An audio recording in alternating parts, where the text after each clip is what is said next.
Families in Jefferson County knew it was coming, but that doesn't make it any easier to accept. Last night, the Jefferson County School District voted to close 16 elementary schools. 15 of those schools will close next year, with one remaining school closing in 2024. Superintendent Tracy Dorland says the schools have low enrollment or low building usage. But before that vote, parents expressed their frustrations, including complaints that it unfairly impacts communities of color and students with disabilities. You failed us when you lashed out at members of our community who dared to give you data about how school closures like this affect the most disadvantaged kids in our community. School board members argue the closures will help the district by creating bigger schools where resources can be shared more efficiently. 9 News reporter Nelson Garcia shows us one of the schools that will welcome in a whole new building of new students.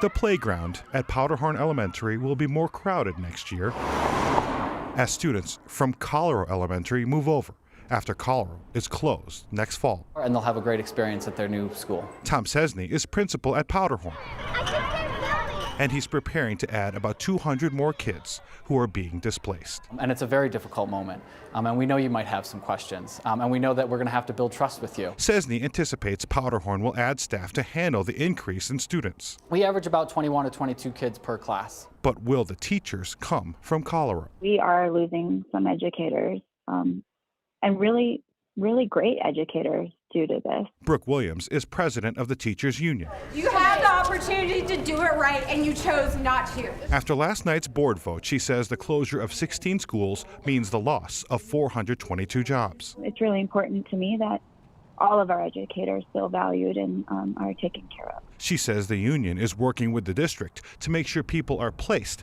with hopes they can follow their kids to the new schools. We've expressed that as a desire. In the coming months, schools will prepare for the coming year.